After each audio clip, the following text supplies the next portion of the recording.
In 2012, drug overdose was responsible for 183,000 deaths globally. Aiming to raise awareness of overdose and reduce the stigma of a drug-related death, Marlborough will observe National Overdose Awareness Day on August 31st.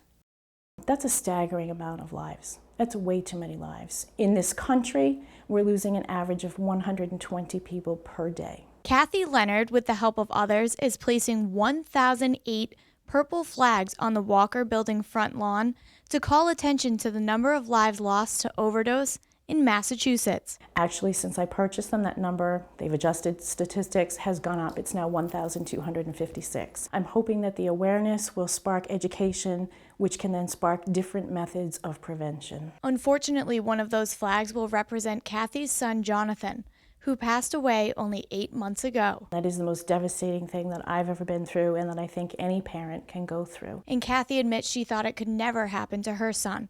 And even when it did. Like with many parents, I was embarrassed, I was ashamed, and that's where the stigma comes from.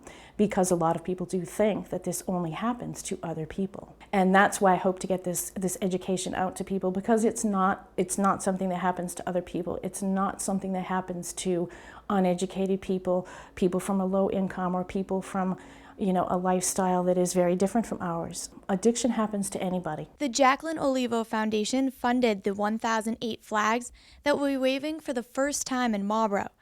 And for next year, I would like there to be far fewer flags there, until the point where hopefully there are no flags. Don't know if that's ever going to happen, but there are way too many right now. And the hardest part for me is going to be that one of those flags represents the life of my son.